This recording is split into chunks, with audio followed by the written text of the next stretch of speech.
तर इराण विरुद्धच्या epic fury या युद्ध मोहिमेमध्ये इराणवर अजून सर्वात मोठा हल्ला बाकी आहे अशी धमकी अमेरिकेच्या परराष्ट्र मंत्र्यांनी दिली आहे। तर अतिशय महत्त्वाची अपडेट येते की इराणवर अजूनही सर्वात मोठा हल्ला बाकी आहे असा इशारा आता अमेरिकेने दिलेला आहे। इराणमधल्या सर्वोच्च नेत्यांना निस्तनाबूत केल्यानंतर, खामेनी यांच्या मृत्यूनंतर किंवा त्यांच्या अनेक वरिष्ठ नेत्यांच्या मृत्यूनंतरही आता अमेरिकेचा हा मोठा इशारा येतोय की अजूनही इराणवर सर्वात मोठा हल्ला बाकी आहे। त्यामुळे आता अमेरिका नेमकं कुठलं पुढचं पाऊल उचलणार हे पाहणं महत्त्वाचं असेल। You're about to see, we're going to unleash Chang on these people in the next few hours and days. You're going to really begin to perceive a change in the scope and in the intensity of these attacks as, frankly, the two most powerful air forces in the world take apart this terroristic regime and defang it and take away its ability to threaten its neighbors or hide behind a zone of immunity that allows them to develop their nuclear ambitions. This terroristic, radical, cleric-led regime cannot be ever allowed to have nuclear weapons. आणखी एक महत्त्वाची update येते। सलग 5 दिवस सर्वात मोठे हल्ले झेलल्यानंतर युद्ध थांबवून अमेरिका आणि इस्रायलशी चर्चेस तयार असल्याचं इराणनं म्हटलेलं आहे। खामेनींचे प्रतिनिधी अब्दुल माजिद हाकिम इलाहींनी हे स्पष्टीकरण दिलेलं आहे। चर्चा सन्मानानं व्हावी, इशारे देत नाही अशी अटही त्यांनी ठेवली आहे। We are ready to stop the war. We are ready for negotiating, but the negotiating should be with the dignity, not dictating something against Iran. We are defending ourselves. We are looking for our right and nothing else. तर America आणि इराणच्या हल्ल्याचा आजचा 5वा दिवस असून इराणचा चर्चेचा प्रस्ताव ट्रम्प यांनी फेटाळून लावलाय।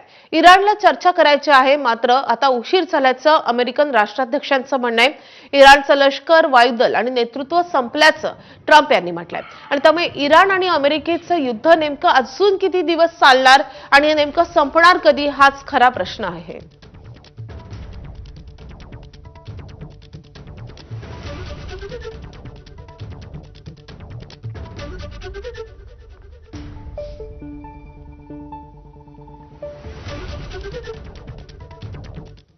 तर इराणकडे आता हवाई संरक्षण, नौदल, रडार आणि हवाई शोध यंत्रणा काहीही शिल्लक नाही आणि ते इस्रायलवर हल्ला करण्याच्या तयारीत होते असं थेट विधान डोनाल्ड ट्रम्प यांनी केलंय। इराणचे लोक वाईट आहेत, ते फक्त नागरी ठिकाणं, हॉटेल्स आणि अपार्टमेंट्सवर हल्ला करतायत। आम्ही ज्या ठिकाणी योग्य आहे तिथेच हल्ले करत असल्याचं ट्रम्प यांनी म्हटलंय। दरम्यान जर्मनीचे चान्सलर मेर्स यांनी ट्रम्पशी सहमती व्यक्त केली आहे।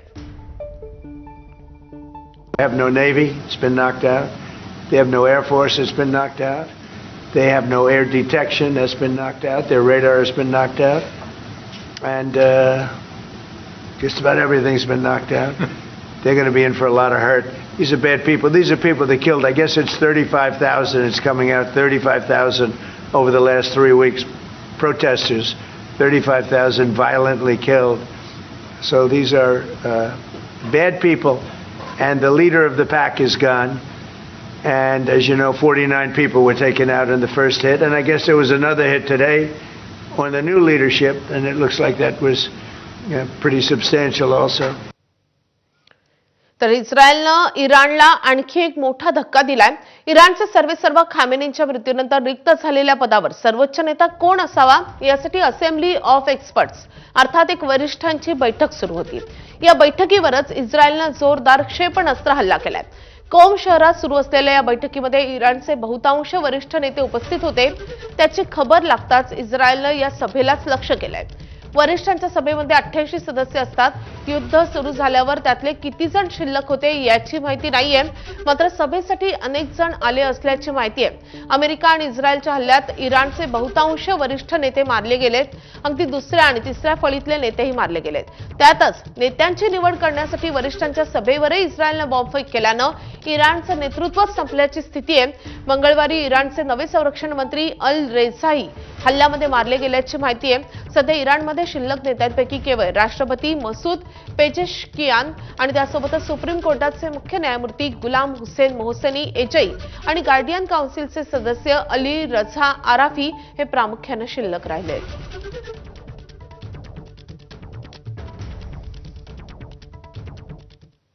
इस्रायल, अमेरिका आणि इराणमधील युद्धाचा आजचा 5वा दिवस आहे. इस्रायलनं पुन्हा एकदा इराणमधल्या महत्त्वाच्या ऐतिहासिक आणि राजकीय वारसा स्थळांना लक्ष्य करायला सुरुवात केली आहे. इस्रायलनं इराणच्या राष्ट्रपती भवनावर हल्ला केलाय. तसंच इराणच्या सुप्रीम नॅशनल सिक्युरिटी काउन्सिलच्या इमारतीवरही निशाणा साधण्यात आलाय. तसंच लष्कराचं मुख्यालयही उद्ध्वस्त करण्यात आलंय. राजधानी तेहरानसह इराणमधील अनेक शहरांमध्ये भीषण स्फोट झाले असून काही भागांमध्ये आगीचे मोठे लोळ उठलेत.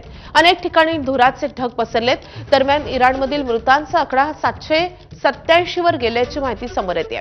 तर 650हून अधिक अमेरिकन सैनिक मारल्याचा दावाही इराणी लष्करानं केलाय.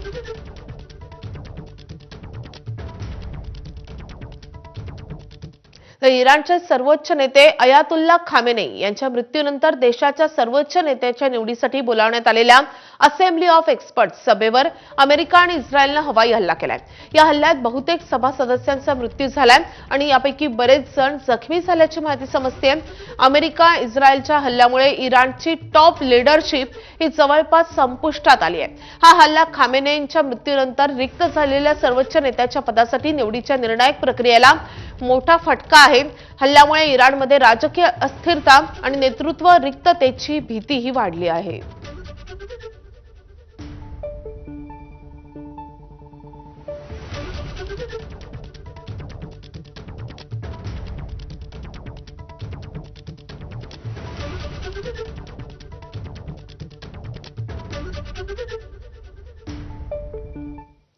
यानंतर बुलेटिनमध्ये घेणार आहोत महत्त्वाच्या घडामोडींचा आढावा मॉर्निंग प्राईम टाइम मधून.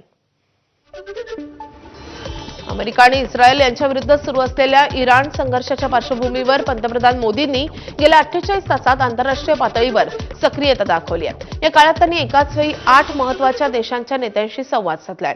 पंतप्रधान मोदींनी संयुक्त अरब अमिराती, Israel, Saudi Arabia, Jordan, Bahrain, Oman, Kuwait आणि कतारच्या नेत्यांशी तणावपूर्ण परिस्थितीवर चर्चा केली आहे. या संभाषणांमध्ये स्थिरता, शांतता राखून संघर्ष टाळण्यावर भर देण्यात आला आहे. भारतानं मध्य पूर्वेतील प्रमुख शहरांसाठी विमानसेवा सुरू करण्याचा मोठा निर्णय घेतलाय. या सेवांमध्ये दुबई, मस्कत, फुजैरा, शारजासह इतर महत्त्वाचे शहरांचा समावेश आहे. इंडिगो, एअर इंडिया एक्सप्रेस आणि स्पाइसजेट हे प्रमुख भारतीय विमानवाहक विमानसेवा सुरू करणार आहेत. आखाती देशात अडकलेले नागरिक मायदेशी परतण्यास सुरुवात झाली आहे. आतापर्यंत 2000हून अधिक नागरिक भारतात परतले आहेत. दुबईमध्ये अडकलेल्या नागरिकांसाठी उपमुख्यमंत्री शिंदेंकडून फुजैरा एअरपोर्टवरून स्टार एअरच्या 2 विमानांची सोय करण्यात आली होती. या 2 विमानांमधून 164 प्रवासी मुंबईत दाखल झालेत. यावेळी दुबईतून येणाऱ्या लोकांच्या स्वागतासाठी शिवसेनेच्या नेत्या शायना यांची, आमदार मुर्जी पटेल यांच्यासह शिवसेनेचे नेते उपस्थित होते. दरम्यान उपमुख्यमंत्री एकनाथ शिंदेंनी पंतप्रधान मोदी आणि गृहमंत्री अमित शहा यांचे आभार मानले. तर शिंदेंची एक पोस्ट आपण पाहूयात. दुबईत अडकलेल्या महाराष्ट्रातील अनेक नागरिकांना मायदेशी परत आणण्यात शिवसेनेला यश मिळालं.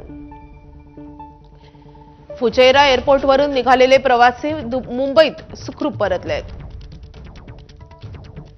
देशाचे लोकप्रिय आणि यशस्वी पंतप्रधान नरेंद्र मोदी आणि गृहमंत्री अमित शहा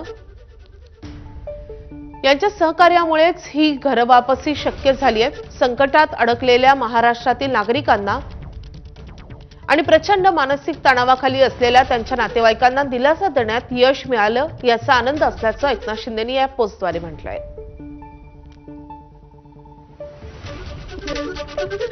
इराकची राजधानी असलेल्या बगदादमध्ये इराणी समर्थक रस्त्यावर उतरलेत. इराकमधील अमेरिकी दूतावासाबाहेर गर्दी करत इराण समर्थकांनी जोरदार घोषणाबाजी केली आहे. यावेळी या आंदोलकांनी हिजबुल्लाचे झेंडे फडकवलेत.